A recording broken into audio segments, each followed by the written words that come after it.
Olá, muito boa noite a todos. Começa agora mais uma edição do programa A Verdade de 2016. Eu sou Hamilton Nogueira. Nosso tema para debate hoje é a causa indígena, motivados pelo brutal assassinato de uma criança de 2 anos em Santa Catarina. Fique atento, o programa A Verdade está no ar.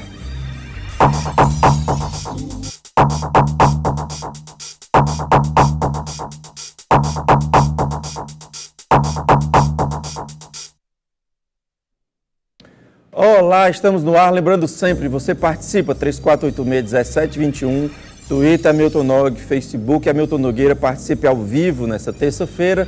Lembrando que às sextas e aos domingos, e ambos os dias, a partir das 23 horas, você terá a oportunidade de ver, rever ou recomendar os nossos programas. O tema para conversa, para bate-papo hoje é a causa indígena, um assunto normalmente esquecido pela mídia tradicional, mas que foi recentemente tornado nacional. Pelo menos houve uma comoção em função de um brutal assassinato de uma criança de 2 anos de idade.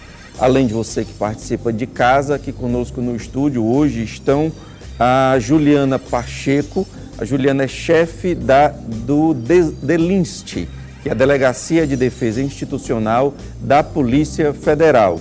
Conosco também Veibe Tapeba, que é coordenador da COPICE, a Coordenação das Organizações e Povos Indígenas do Ceará. Conosco Soraya Tupinambá, que é ambientalista, e João Paulo Vieira, historiador e coordenador do projeto Historiando. Senhores e senhoras, muito boa noite. Agradeço imensamente a disponibilidade de estar aqui conosco conversando. Para a gente começar essa conversa, nós vamos ver a imagem do momento da abordagem do garoto. Trata-se de um garoto em que houve aí, motivou, que houve o assassinato. Pode soltar, a gente vai conversando aqui a respeito. São 26 segundos, é rapidinho. Não há uma imagem extremamente forte, até se tivesse nós não exibiríamos, mas nesse momento há sim uma violência brutal. Esse jovem se aproxima, tem 23 anos de idade e ele passa uma navalha, um objeto cortante no pescoço de uma criança de 2 anos de idade. Até onde eu li, inclusive já reconheceu, já admitiu o crime. Juliana, começando com você, muito boa noite, prazer em recebê-la. Pelas imagens, há uma legislação específica para esse tipo de ato, de assassinato envolvendo um índio? Muito boa noite. Boa noite. No caso, aplica o Código Penal. Normal. Tanto se for o crime contra o índio ou o índio praticar o crime. Em geral, se aplica a legislação aplicável a todos os outros. Sim. No caso, é homicídio, artigo 121 do Código Penal. Mas em alguns momentos, o fato de pertencer a uma etnia indígena, há algum tipo de tramitação ou é colocado sob esfera federal, não é isso? É sim, no caso de envolver direitos indígenas, aí a investigação fica a cargo da Polícia Federal e a competência da Justiça Federal. Se for um crime contra o índio ou o índio praticou, mas não envolve os direitos indígenas, nem a questão da terra, nem o que disciplina o artigo 231 da Constituição Federal, que são todos os direitos indígenas, cultura, proteção, aí no caso seria a Polícia Civil. Ok. Veibe, prazer em recebê-lo, muito boa noite. Quando você vê uma imagem como essa, qual é o seu sentimento? O que você pensa? Boa noite aos telespectadores da TV União, boa noite, Hamilton. Bom, a imagem dessa é uma imagem chocante, demonstra de fato um cenário brutal que os povos indígenas do Brasil vivem, né? Nós somos hoje mais de 350 povos indígenas e esse ato específico, ele demonstra todo tipo de criminalização que existe contra as comunidades indígenas cotidianamente, né? A gente, infelizmente, teve a oportunidade de ver esse caso como um caso que ganhou uma repercussão nacional, mas todos os dias episódios como esse vêm acontecendo em diversas partes do nosso país. Tá, não é um caso isolado. Não é um caso isolado, tem casos como o caso Galdino, lá em Brasília, nos anos 2000, que ganhou essa repercussão. Teve esse caso dessa criança. Um caso emblemático, né? Um caso emblemático que ganha, de fato, notadamente, repercussão na mídia nacional, mas tem muitos casos que não tem essa repercussão toda porque não ganha visibilidade, a mídia não não noticia, não tem imagens, Sim. mas que cotidianamente acontece isso, né? Temos casos, por exemplo, de infanticídios que acontece com muita... para a sociedade, já ganhou até uma repercussão de naturalidade que não deveria ser assim. Não deveria, tem acontecido de forma com os alguma. Guarani lá em Mato Grosso do Sul, justamente por conta da questão fundiária também, que as comunidades indígenas lá, naquela região, têm sido criminalizadas e o direito à vida tem sido violado todo dia. Soraya, muito boa noite, prazer em recebê-la. Como é que está o Ceará nesse contexto aí? Se eu puder comparar o estado do Ceará com o restante do Brasil, ele é um estado menos violento em relação ao índio, mais violento, mediano. Qual é a sua avaliação? Boa noite, Hamilton, Weber, Juliana, João. Eu acho que a gente tem que, Hamilton, eu acho que a gente tem que olhar para a imagem e tentar ver, para além daquele momento, o que precede o ato, né? Que é a exposição da mãe numa rodoviária em Santa Catarina. Essa exposição vem das faltas de condição sobretudo para buscar a renda necessária para a sobrevivência, faz com que essa família vá vender artesanato no litoral de Santa Catarina. Então, isso, a maioria das comunidades indígenas e populações indígenas no Brasil estão sujeitas. Estão em territórios restritos, territórios não demarcados, onde as atividades econômicas não se desenvolvem a contento e tem essa necessidade de sair em busca da sobrevivência. É isso que vulnerabiliza essas populações, coloca elas expostas nas ruas, expostas em rodoviárias e sofrendo o preconceito, que é o que existe. Mendicância é muito forte? Mendicância, aqui o Weber conhece a situação, por exemplo, da comunidade da Ponte, que fica à beira da rodovia e é completamente exposta, vive uma situação de exposição e vulnerabilização. A própria estar à margem da BR, está constantemente sendo fustigada por caminhoneiros, por transeuntes, são lugares de passagem, lugares de tensionamento, né, e de vulnerabilização dessas comunidades, dessas populações. João Paulo, boa noite.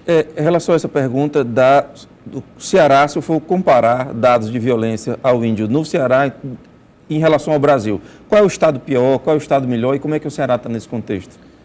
Boa noite a todos, boa noite Juliana, Weber, Soraya, Milton, prazer imenso estar participando do debate. Bom, realmente o que vemos assistindo nos últimos anos é uma verdadeira ofensiva de setores os mais diversos da sociedade, ruralistas, mineradores, da agroindústria, contra as populações indígenas, né, contra os direitos indígenas.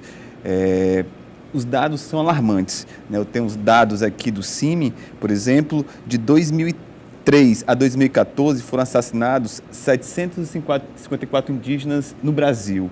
De 2003 a 2014. 754? 754, ok. Só no Mato Grosso foram 390. Mato Grosso. Do dia 26 de dezembro, né, ou seja, depois do Natal de 2015 até o dia 30, foram assassinados 5 indígenas nos estados do Maranhão, Tocantins, Pará e Santa Catarina. Então, em 2016 já tivemos 2 mortes bastante violentas. Nós tivemos um aqui ontem, foi isso, Weber? Na verdade, teve um assassinato na minha aldeia ontem à noite. Inclusive, eu tive prestando apoio à família, que inclusive é da minha família também. Mas também, Hamilton, existe um problema com relação às terras indígenas que não estão regularizadas, porque há uma falta de segurança institucionalizada, né? Porque a polícia militar e a civil, ela alega que... Nós vamos chegar a esse ponto, só deixar terminar aqui o João Paulo. Sim, João, então, essas 2 mortes você já está contando com a que o Weber falou de ontem? Não. Essa então a terceira morte. Certo. Então a gente percebe que os dados mostram uma violência crescente contra as populações indígenas. E se a gente pega isso historicamente, aqui no Ceará também não se exclui desse processo. As violências são as mais diversas, desde a negação ao acesso à terra, né, dessas populações. Só temos uma área demarcada no estado do Ceará, a área de São José, na área do Córrego João Pereira, do Tremembé, né? E então a violência não é apenas a violência de... Temos uma área de quantas seriam necessárias? São 23 terras indígenas. 23 terras indígenas, apenas uma é assegurada ao seu povo. Exatamente. Então, essa violência perpassa outras, digamos, que vai para além da mortandade, né, da matança física dessas populações, a negação ao direito à terra, né, muitas vezes a uma educação, né, A motivação do assassinato, normalmente o quê? Tem uma causa maior, Juliana, ou varia muito? Varia muito. Mas por que é importante a demarcação? A demarcação, no momento que você demarca, o posseiro é indenizado, sai da terra. Enquanto isso, se ele está lá e não está demarcada, aí fica aquele conflito. Ele diz que a terra é dele, aí começa briga, aí tem um assassinato, pode ter em decorrência. Sim. Por isso é muito importante. Agora, as causas são as mais diversas. Um marco jurídico melhor para quem está lá. E uma proteção, porque não vai ter ninguém que não seja os índios dentro da área indígena. Nem se pode acessar. Não poderia. Não pode. Poderia com acesso se os índios liberarem. Sim, mas cabe a eles dizer se pode ou não. Tá. Sim. Soraya, então uma única terra de 23. O que falta? Qual é o poder público que tem que se mexer para que isso aconteça? Federal, estadual, ambos? Eu acho que a gente tem que localizar o que está acontecendo e esse fenômeno, esse assassinato, ele traz um momento novo, né? Que é um momento de intolerância dirigida aos povos indígenas. Há uma campanha de difamação, uma campanha agressiva, inclusive o que é lamentável, Hamilton, é que ela encontra protagonismo no próprio parlamento brasileiro. Sim. Nós tivemos a entidade Survival, deu um prêmio do parlamentar racista do ano para um parlamentar do PCdoB que... De que estado? Maranhão, que desqualificou os indígenas. Não lembro o nome dele, não? Furtado, Fernando Furtado. Fernando Furtado do PCdoB do Maranhão. Então você vê isso ele propaga o racismo, né? Existe uma campanha, o Luiz Carlos Enze, que é do Rio Grande do Sul, coordenador da Frente Parlamentar Agropecuária. Ele tem dito absurdos. Então, assim, o parlamento, que deveria ser uma referência na defesa e na promoção dos direitos indígenas, hoje é o principal adversário dos povos indígenas, dos quilombolas, da comunidade LGBT, LGBTT. A gente tem visto isso. E tanto é racismo que você vê assim, então onde está o apoio para este parlamentar ser o quinto mais votado no Rio Grande do Sul? Esses crimes que nós estamos vendo aí, um aconteceu em Santa Catarina, o outro em Minas Gerais, um outro indígena está nas ruas do Rio de Janeiro, perguntado a motivação porque foi expulso pela lama da Samarco, é um Krenak, está nas ruas, em situações de exposição. Então, nunca nós vimos os povos indígenas tão negados em seus direitos. Tem uma PEC aí que o Weber pode comentar muito bem, a PEC 215, que tem a intenção de impedir, na verdade, a demarcação de terras indígeas, mas vamos só para que a gente consiga organizar aqui no entendimento. O Weber também é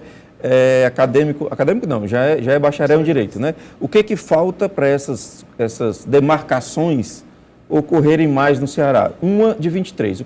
Em que passo aqui está? Existe promessa? Existe falta orçamento?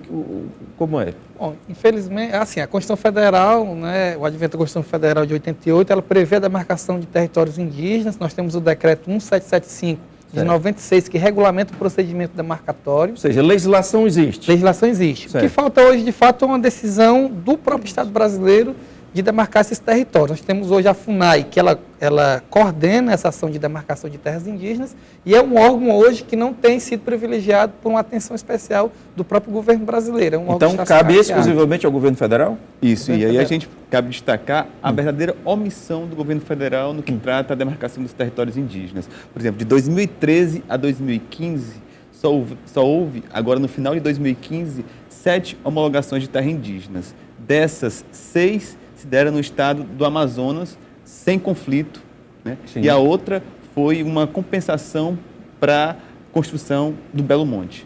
Uma compensação ambiental, uma mitigação. Então, isso é muito grave, né? O que é alegado? O que é alegado? É orçamento? Porque alguém normalmente é indenizado. Eu tenho dados do orçamento que provam essa verdadeira omissão do governo federal. Por exemplo, em 2015, estava previsto para delimitação 18 milhões no orçamento da União. Certo. Não foram gastos sequer 2 milhões, né, e 600 mil. Estavam previstos para indenização 30 milhões, que é a indenização para a solução de conflitos indígenas. Não foram gastos sequer 5 milhões. Né? Então, a gente tem até mesmo orçamento para minimizar esses conflitos, mas o que há e um é uma orçamento verdadeira de falta 18 de milhões vontade. dentro de um orçamento nacional não é absolutamente nada. Você ia comentar? Não, é a questão, talvez, a indenização, mas tem orçamento separado para É orçamento exclusivo para isso? É exclusivo para isso. A rubrica é delimitação, demarcação e regularização de terras indígenas, e a outra seria de indenização para a solução de conflitos indígenas. Exatamente, porque quando tem um Então, poceiro morando...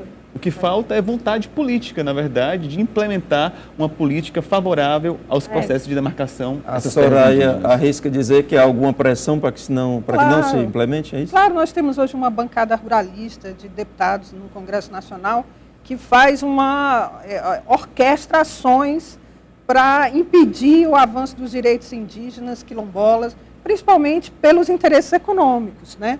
A expansão da soja na região do Centro-Oeste, do Maranhão, Piauí, Tocantins e Bahia, que é a região que eles chamam Mapitoba, a expansão do eucalipto, enfim, o nosso país, vivendo essa crise que nós estamos vivendo, tem um setor que não entra em crise, que é o da mineração, e é um dos setores que mais pressiona os territórios indígenas. Então, existe hoje no Congresso Nacional uma força política, que é a bancada ruralista, que se junta com os evangélicos, né?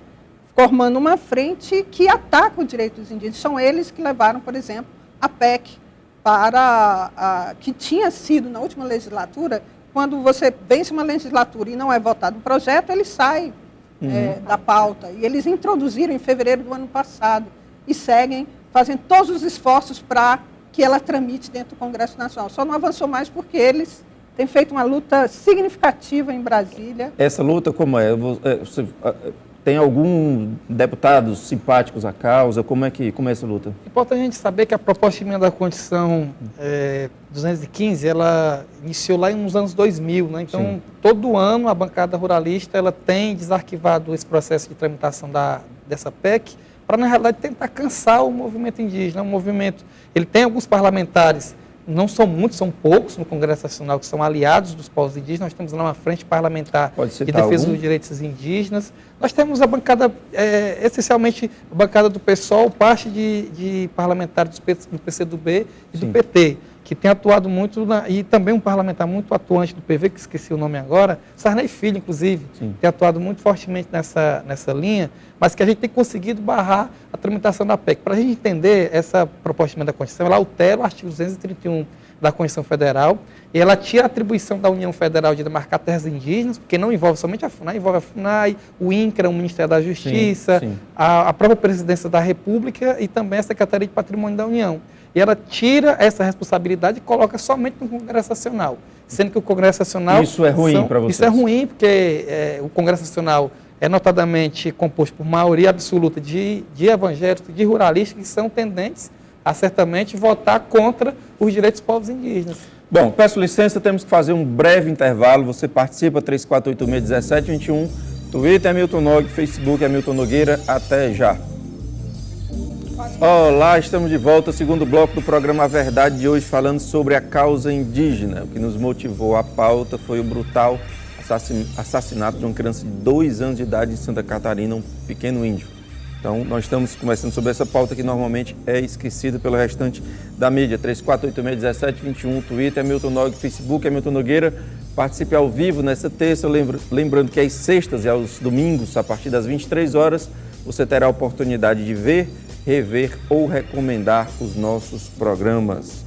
Além de você que participa de casa, aqui conosco a delegada Juliana Pacheco, ela é chefe da DELINST, Delegacia de Defesa Institucional da Polícia Federal.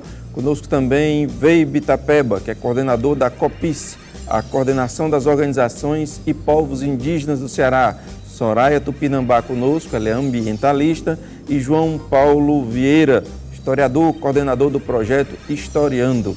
A Juliana diria que a legislação nacional é boa, é incompleta, é boa, mas não é cumprida. Como é que você avalia a legislação nesse caso? A legislação para os índios, aplicada para qualquer crime? Exatamente. Não, eu analiso que acho a legislação completa, porque no caso, quando não se aplica o Estatuto do Índio, porque também dentro da comunidade indígena, se houver algum crime, os índios também podem resolver ali entre eles para aplicar as penalidades. Dentro da cultura deles, dentro da julgamento, cultura, eles digamos podem, inclusive tem um caso no Pará que houve um estupro, porque a mulher tinha sido traída e o índio, o índio era casado com a índia e traiu com a não índia. E no caso, a punição lá é ter uma relação sexual dentro da aldeia, na frente de uns conselheiros. E no caso foi punido como estupro, porque esse índio, ele era aculturado, ele era integrado em parte à sociedade. A mulher não, a índia não aconteceu nada. Mas aí, no caso, se todos fossem indígenas, poderia ter aplicação lá. Se envolver outras pessoas que não índios, aí aplica o Código Penal, as outras legislações. E por que tem aumentado tanto os casos de assassinato? Ou até, digo assassinato, mas a Adriana Meire, aqui pelo Facebook, pede para que fale sobre tráfico nas aldeias. Ou seja, a gente tem a impressão de que tem aumentado muito vários tipos de crime. Então, por que esse aumento? Então, esse aumento, tanto por conta da não demarcação dessas áreas, muitas pessoas que não são índios moram lá, e dentro dessas pessoas tem criminosos, que se aproveitam da área indígena para cometer crimes. Inclusive produtos de tráfico, ou tráfico de drogas, ou em diversos crimes. O tráfico, Weber, realmente tem avançado nessa população? O tráfico, ele tem entrado nas comunidades indígenas como um mal que tem tomado de conta, inclusive, de Mas na mesma proporção que a sociedade comum ou essa população é um pouco mais suscetível, digamos assim? Eu diria que são casos pontuais, depende muito, inclusive, do contexto de proximidade, por exemplo, dos centros urbanos, por exemplo. Mas, olha, há uma fragilidade social, educacional, econômica. Ou estou falando de algum mito? Não, tem. Não, mas eu acho que tem um outro aspecto que tem que ser considerado, que é o racismo. Nós temos uma lei 7.116 de 89, que é uma lei de racismo que coloca como crime os crimes de racismo motivado pela questão racial, étnica. E nós temos visto, eu não vejo quase o uso dessa legislação quando os indígenas sofrem racismo sucessivos. Eu mesmo, trabalhando com os Tapeba, acompanhei crianças que não conseguiram mais frequentar a escola por motivo de racismo, sendo hostilizada pelos professores, tá falando aqui no pelos Ceará, outros alunos. Sim, e esse caso, por exemplo, que nós vimos aí, um morador de rua espancado, que está subjacente é o racismo, é o preconceito, é o crime de ódio. E isso nós temos que utilizar essa legislação para refrear esse impulso violento motivado pelo racismo, pela questão ética. Realmente essa legislação, ela existe, também fica lá na DELINCH, os crimes apurados, e a apuração, né, desses crimes, e realmente é pouco utilizado. Aí é o quê? Deficiência? Não, mas ela é para todos os crimes assim, relacionados a racismo, todo tipo de racismo. Mas aí o que falta? É a denúncia? É quem aplica a lei? Falta a denúncia. Realmente tem pouco tipo de denúncia relacionada a ela. Há também, perceba, Milton, a invisibilidade do modo de vida desses povos no presente. Quando a gente se refere aos povos indígenas, imaginamos aquele índio de pena andando nu, um índio de estereótipo amazônico, mas as realidades dessas populações são completamente diversas hoje no presente. O professor José Bessa Freire, no recente artigo publicado, inclusive por conta da morte do Vitor, dessa criança caigante de 2 anos que foi mutilada, ele vai divulgar uma pesquisa preliminar que a Universidade Estadual do Rio de Janeiro está desenvolvendo, onde quase a grande maioria dos entrevistados sequer visitaram uma aldeia indígena.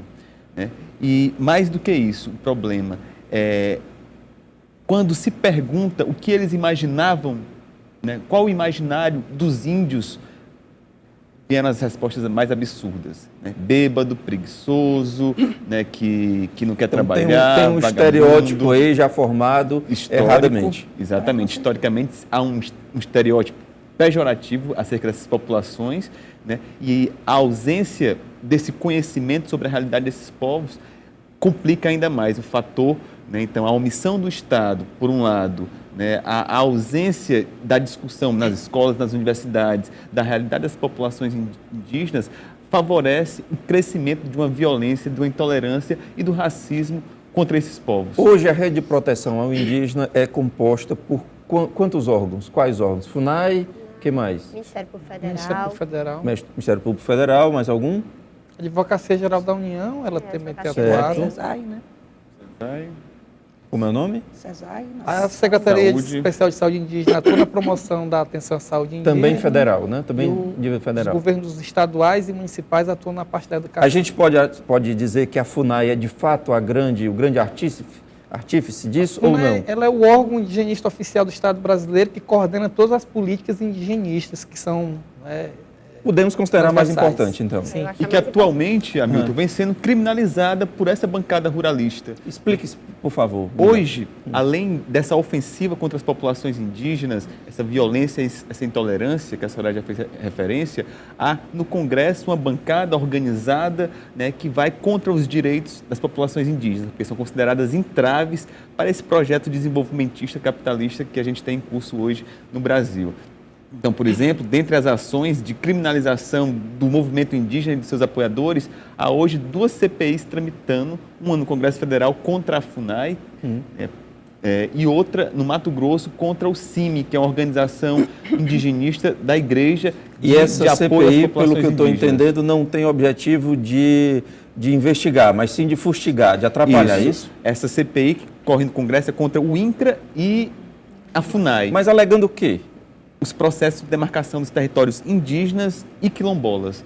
Na verdade, o que se quer é deslegitimar a atuação desses órgãos na demarcação desses territórios. Como é que vocês avaliam, quem quiser e quem puder, obviamente, como é que avaliam a FUNAI hoje? Ela está aquém do que deve? Ela faz bem o seu papel? Tem poucos recursos? Como é que você avalia isso, Veio? A FUNAI tem uma expertise muito interessante e importante nessa parte da demarcação de terras indígenas. Eu não poderia me furtar de colocar que a FUNAI precisaria ter equipamentos, recursos técnico. humanos necessários para realizar toda uma demanda que tem se acumulado ao longo dos tempos. Nós temos lá na FUNAI de Brasília uma diretoria de proteção territorial que ela tem coordenado o processo de demarcação de terras e um registro de mais de 400 reivindicações de demarcação de terras indígenas no nosso país. Sim. E nós temos hoje mais de 100 procedimentos em curso.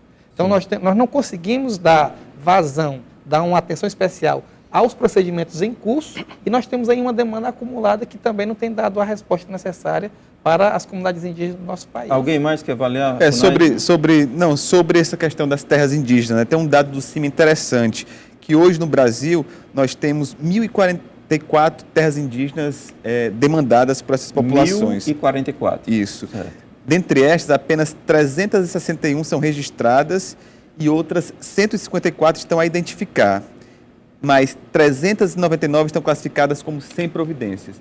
Então, uma grande parte sequer iniciou o processo de demarcação, que são várias etapas, né, e que demora um certo tempo, que pode ser contestado, inclusive, a qualquer momento do processo. Né? Soraya e Juliana querem falar sobre FUNAI?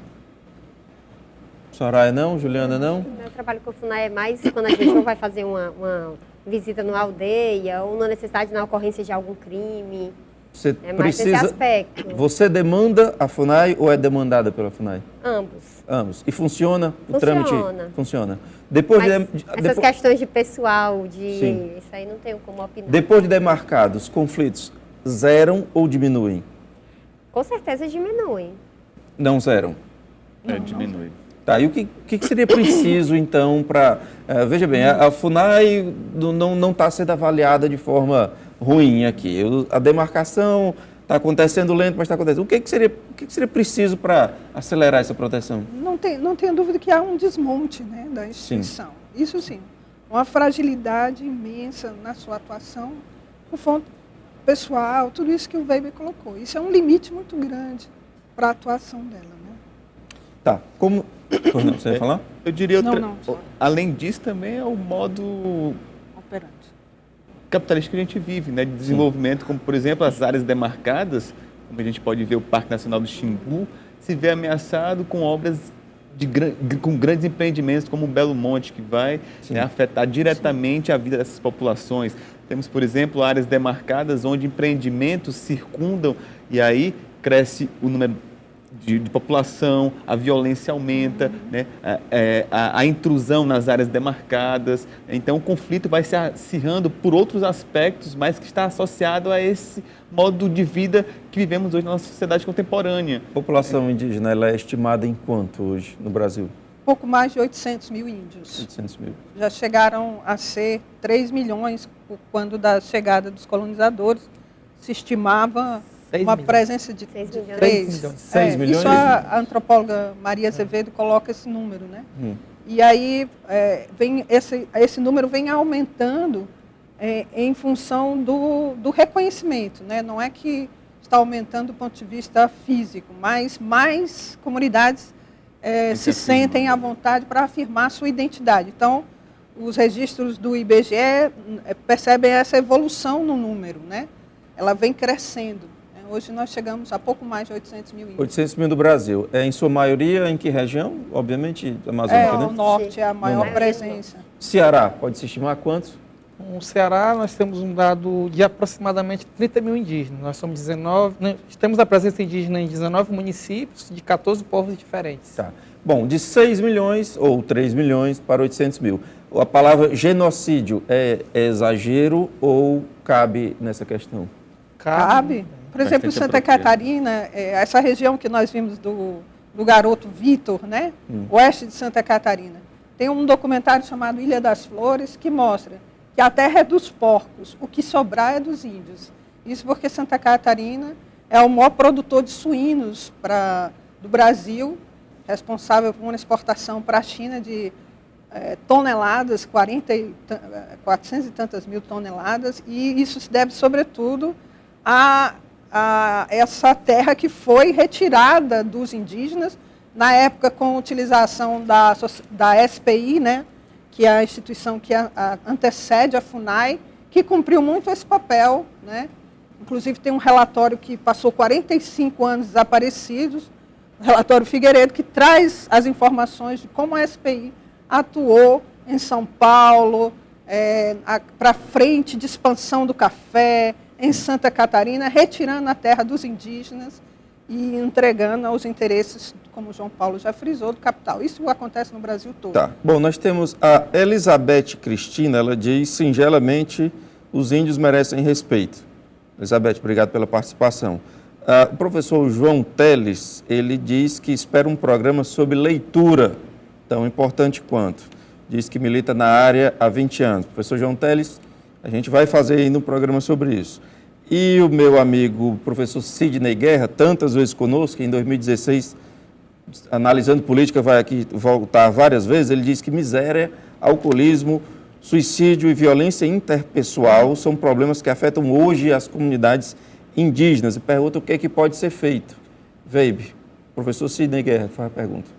Bom, o primeiro procedimento a ser adotado pelo Estado brasileiro é esse, de regularizar os territórios indígenas, garantir, hoje nós temos recentemente a aprovação de um decreto que regulamenta a política nacional de gestão ambiental e territorial em terras indígenas. Essa política dá conta para que o Estado brasileiro fomente o apoio ao etnodesenvolvimento, a atividades produtivas, para garantir essa subsistência das comunidades e evitar que elas saiam para os grandes centros urbanos, garantindo a sua permanência nos territórios, fortalecer as ações educativas. Nós temos hoje diretrizes nacionais para a educação escolar indígena, professores, gestores indígenas ministrando aula nas comunidades. Isso é muito interessante, muito importante. Funciona na prática? Tem funcionado. Sim. Nós vamos esse ano de 2016 para realizar a segunda Conferência Nacional de Educação Escolar Indígena, que vai debater justamente um sistema próprio para a educação escolar indígena. E também na parte da saúde, nós temos um subsistema de atenção à saúde indígena vinculado ao SUS,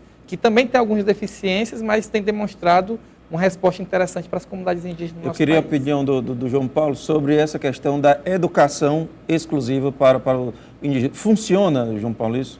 Funciona, vem funcionando. Um dos grandes problemas demandou justamente uma educação diferenciada, se dá justamente pelo preconceito. São estruturas diferentes? Não. São estruturas diferentes, são escolas conteúdos projetadas e construídas nas próprias aldeias, sim, onde os professores são indígenas, sim, há um currículo diferenciado que também aborda a cultura local E hoje a gente vê um aspecto muito interessante, né, esse cuidado com a história, com a memória das populações indígenas, que elas estão demandando espaços de memória nas suas próprias comunidades, museus indígenas, onde eles podem narrar em primeira pessoa os seus processos históricos, associados às escolas diferenciadas. Então, mais um suporte para as escolas diferenciadas. Hoje se tem materiais didáticos próprios, produzidos pelos próprios professores indígenas.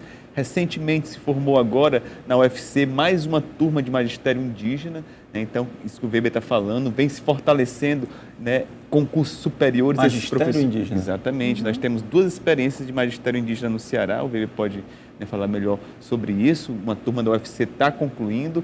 Então, a gente percebe que há avanços significativos em tocante à educação diferenciada, né, o que é muito importante, inclusive pela organização dos próprios professores indígenas. Hoje nós temos a Associação dos Professores Indígenas aqui do estado do Ceará, né, que vem aí discutindo, debatendo e propondo pautas para o poder público. Inclusive, ocupou a SEDUC na semana passada, reivindicando aí, né, melhoras para a educação indígena no estado do Ceará. Ok, temos que fazer um breve intervalo, voltamos daqui a pouco para o último bloco do programa Verdade, 3486-1721, Twitter, Hamilton Nog, Facebook, Hamilton Nogueira. Até já. Olá, estamos de volta, terceiro e último bloco do programa A Verdade de hoje, falando sobre a causa indígena, uma pauta normalmente não muito explorada pelas mídias tradicionais. Você participa, 3486-1721, Twitter, Hamilton Nog, Facebook, Hamilton Nogueira. A motivação de hoje foi o assassinato de uma criança de 2 anos, mas nós podemos participar aqui de diversas formas mais contextuais. Além de você que participa de casa, aqui conosco participam Juliana Pacheco, que é chefe da DELINST, a Delegacia de Defesa Institucional da Polícia Federal. Conosco também Weibe Tapeba, que é coordenador da COPICE, a Coordenação das Organizações de Povos Indígenas do Ceará. Soraya Tupinambá conosco, que é ambientalista, e João Paulo Vieira, que é historiador, coordenador do projeto Historiando. Lembrando, ao vivo nesta terça-feira, sexta e domingo às 23 horas, são as reprises. Há conflito na modernidade e tradicionalismo, Soraya? Na verdade, não. Eles estão completamente integrados e o que a gente tem que trabalhar é uma educação que reconheça o indígena com essa característica. Por exemplo, trabalhei com os Tapebas, 7 mil indígenas, e eles são agricultores, pescadores, mas são comerciantes, têm lan house, andam de celular, calça jeans. O Weber é a combinação perfeita da modernidade e da tradição. Traz aí, porta um cocá lindíssimo, de penas azuis, mas também está com essa calça jeans. E isso não há problema nenhum, deve ser respeitado. Existem trocas culturais, é inimaginável que uma sociedade, uma população fique congelada, né? Isso não tira de jeito nenhum as características, os valores, ao contrário, atualiza, né? Eles atualizam seus modos de vida. Mas Hamilton, o que percebemos é que a sociedade não percebe essas transformações. Por exemplo, não aceita também, não aceita. Né? Me parece que, historicamente, sempre quiseram que as populações indígenas fossem o que elas não são. Na época da colonização, da ocupação aqui do território, por exemplo, eles andavam nus, vestiram, moravam em casas coletivas nas malocas, passou-se a casas individualizadas, né? Tinham outras religiosidades, ensinaram o catolicismo. Hoje me parece que é o inverso, né? Querem que eles andem despidos, né? Querem impedir... Só os reconhecem como índios se for dessa forma. Exatamente. Nesse estereótipo do índio amazônico, que é muito difícil hoje, principalmente no Nordeste, onde se inicia o processo de ocupação completamente violento, né, destruidor de culturas. Então, o que a gente percebe, me parece que é isso, né, essa falta de reconhecimento dessa realidade dos indígenas no agora, no presente, como eles se transformaram ao longo do tempo, como toda a sociedade brasileira se transformou. Eu me preparando para o programa, eu vi uma declaração que é atribuída à mãe da criança lá de Santa Catarina, que diz o seguinte: se o indígena cortasse a garganta de uma criança branca, o Brasil viria abaixo. Principalmente na época do Ano Novo. Nessa época, por exemplo, aquele sírio menino mexeu com o mundo inteiro, o Alan Kurd. Mas o Brasil não chorou a morte dessa criança numa época de comoção, onde os nossos valores humanos estão mais ressaltados, mais iluminados, né? não caberia à Polícia Federal uma ação midiática, o termo ficou até feio ultimamente, mas uma ação de conscientização por meio da mídia mesmo, tradicional, para mostrar esses casos, a fim de que se tornem emblemáticos e sirvam de exemplo negativo, Juliana?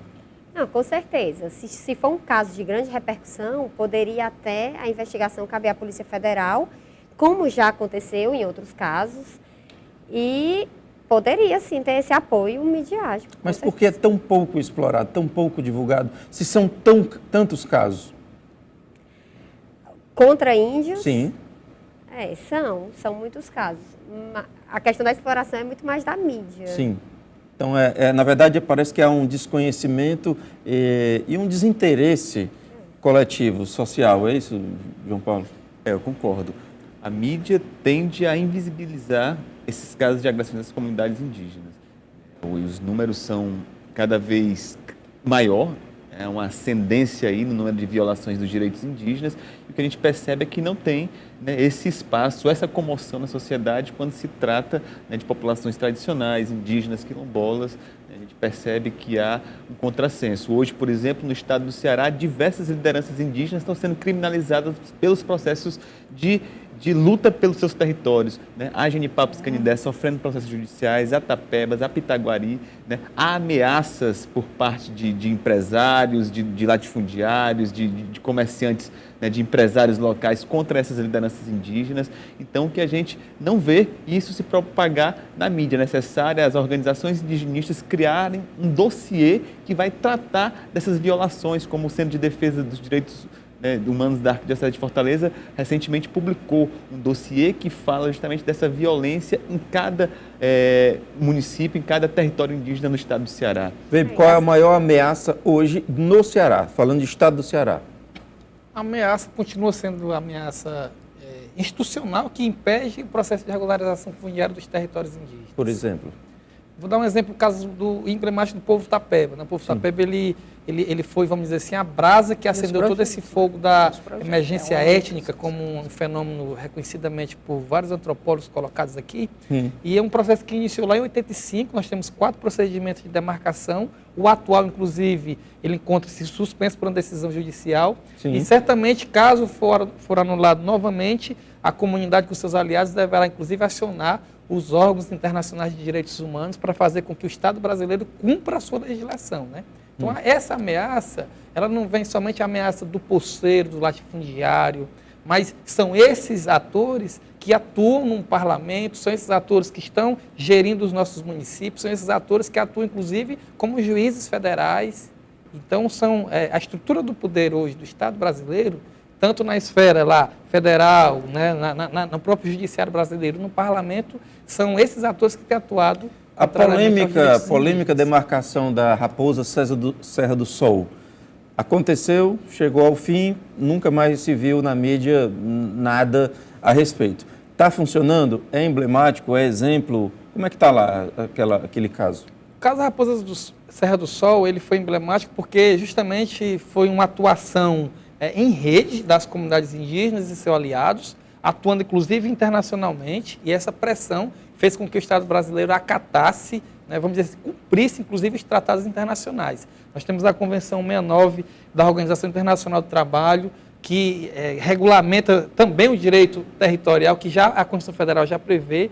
Nós temos a Declaração das Nações Unidas sobre os Direitos dos Povos Indígenas e houve essa pressão para que a Raposa Serra do Sol de fato fosse homologada. O problema que nós tivemos com esse caso emblemático, que lá tem dado certo em Roraima, as comunidades indígenas têm feito uma boa gestão do território, que muitos acreditavam que os povos indígenas não conseguiriam fazer a gestão do seu território pós-demarcação. Hoje está acontecendo. Conseguem fazer, mas deixou uma herança que tem prejudicado as comunidades indígenas. No julgamento do processo no STF, o próprio STF ele aprovou 19 condicionantes, sendo que essas condicionantes têm sido utilizadas pelos tribunais em diversas partes do Brasil de forma contrária aos interesses dos povos indígenas. Então, muitos povos têm sido prejudicados por conta dessas condicionantes do STF. É exagero o número de condicionantes? Exagero, as condicionantes, elas inclusive são contrárias à própria Constituição Federal.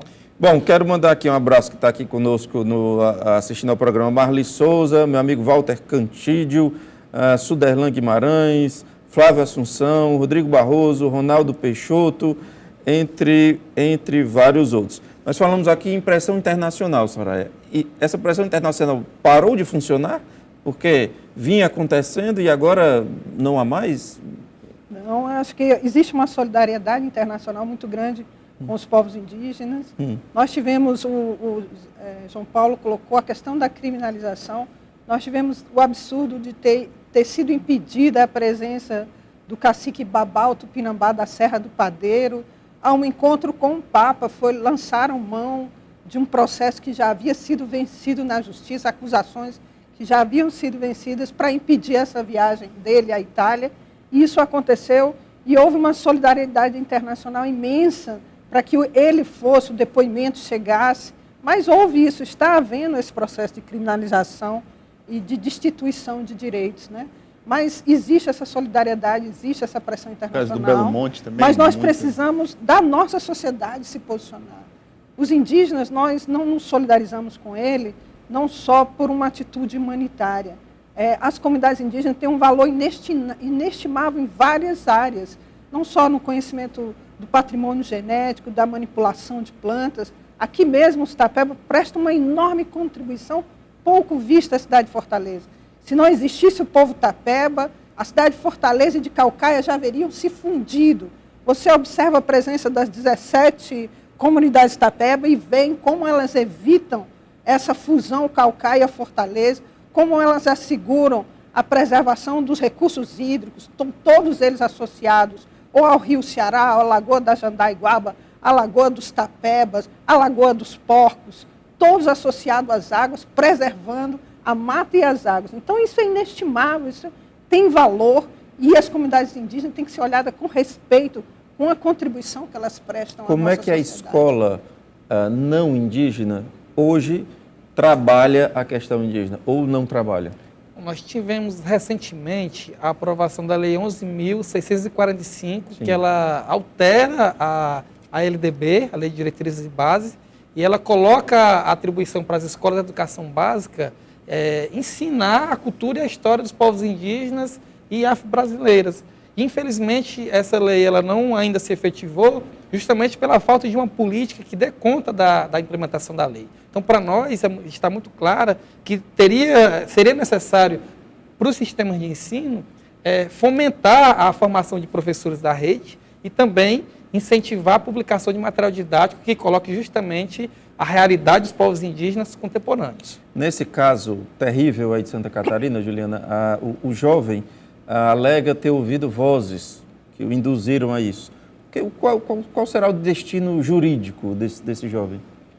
Ele vai responder por homicídio qualificado, com certeza motivo torpe. Sim. E Pena, já foi localizado. tem uma ideia?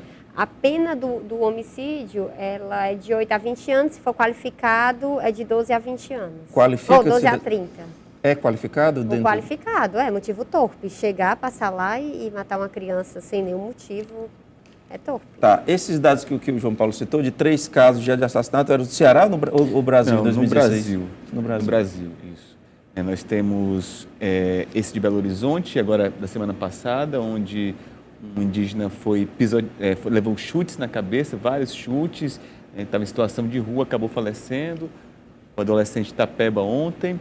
E um outro caso, salvo engano, no Maranhão, também de assassinato. Maranhão, salvo engano, tem também uma estatística terrível, né? Isso, são índices da violência rural, dos conflitos de campo. Maranhão, campeão nacional de violência no campo, né? Inclusive, os indígenas ocupam quase metade dos assassinatos ocorridos no campo, que é um relatório publicado anualmente. Quase 50% dos assassinatos são contra indígenas. Tá, algum ano já começou assim tão violento, com 3 mortes estamos o quê? Dia 20 de janeiro, nos primeiros 20 dias, Weber, você tem essa noção? Assim, nós temos esse processo do massacre que aconteceu logo em seguida à colonização, mas nos anos recentes, certamente esse ano de 2016 é um ano muito violento. Esse caso que ocorreu dentro da comunidade do Weber é de atribuição da Polícia Civil. Se não envolver os direitos indígenas, é da Polícia Civil. Pelo que você sabe, não envolve. Não envolve, certamente não envolve, porque, assim, a área é uma área que está livre para o trânsito de qualquer outra pessoa, não está regularizada, e aí a gente não tem o conhecimento da vítima estar sendo ameaçada por conta da sua atuação com relação a Especificamente essa área do Weib, já tem algum andamento previsto de demarcação ou não? Ela está há 35 anos. Há 35 anos, mas o processo atual, nós tivemos uma portaria publicada pela própria FUNAI, identificando e delimitando a área, só que por uma ação judicial de um particular, a área, o processo de demarcação foi suspenso. A FUNAI recorreu e a gente está aguardando, então, uma decisão do STJ para que ou o processo continue ou ele seja novamente anulado e a FUNAI deverá iniciar novos trabalhos. E aí é que começa aquele novo estudo e começa tudo de novo. Isso. Nesse momento, Hamilton, a gente tem comunidades indígenas sitiadas e esperamos que a violência possa, né, aumentar ainda mais. Nós, Ceará, você diz? Não. Temos, por exemplo, os Guarani Kaiowá, no Mato Grosso, né, a comunidade de Taju, né, que está sendo sitiada desde ontem, carros rodando a comunidade com pistoleiros, inclusive a grande liderança deles, o Veron, foi assassinado, né, e a filha dele, que está nessa comunidade que está sendo ameaçada, o Weber chegou informando o caso dos Pataxó, né, que estão também num processo de bárbara violência, destruíram escolas, né, pistoleiros, postos de saúde. Então, isso da noite de ontem para hoje. Então, a escalada vem crescendo e a gente percebe, infelizmente, que esses números podem crescer se continuar essa omissão no que tange à demarcação dos territórios indígenas. Incontrolável o poder econômico da forma que atua nessa questão, né? Bom, como é que eu estou de tempo aí, Musa? Bom, 2 minutos para a gente terminar o programa. Eu costumo dar 30 segundos, livres, democráticos, abertos, para considerações finais de cada um, tá certo? Podemos começar pelo João Paulo. 30 segundos à vontade, João Paulo. Bom, gostaria primeiramente de agradecer a participação. Nós que agradecemos. Sem dúvidas, um tema imprescindível, que merece ser debatido e aprofundado, né, e chamar a sociedade civil organizada para se atentar para esse conflito, né, para esse verdadeiro genocídio que vem acontecendo contra as populações indígenas nos últimos anos. Conte conosco aí para dar visibilidade aí. Soraya, por favor. Eu quero ficar aqui com um elemento da cosmologia Caingangue, que diz que a sociedade dos vivos é eternamente influenciada pelos mortos, pelos seus ancestrais. Então, eu espero que esse espírito desse menino influencie a nossa sociedade na busca de justiça e de reconhecimento dos direitos dos povos indígenas. Weib, por favor. Eu quero agradecer a você, a Milton TV União, por sempre ter abrido as portas para que a gente possa estar discutindo essa questão indígena. Não é a primeira vez que a gente vem aqui. E dizer, né, mais uma vez, também para toda a sociedade cearense e brasileira, que as comunidades indígenas são detentoras desse patrimônio cultural imenso, que não é um patrimônio só nosso, é um patrimônio do Brasil, que precisa ser reconhecido. E aí agradecer aos nossos encantados por ter nos dado a oportunidade de continuar resistindo. Juliana, por favor, fica à vontade. Também agradeço o convite. E o que eu quero ressaltar é a importância da demarcação das terras indígenas, porque com a demarcação vai evitar muitos conflitos. Ok. Juliana, Weib, Soraya, João Paulo, agradeço a todos vocês, foi realmente enriquecedor. Agradeço a todos que participaram pelo Twitter, pelo Facebook. Um grande abraço. Terça-feira que vem a gente volta com outra pauta importante e instigante. Grande abraço e tchau.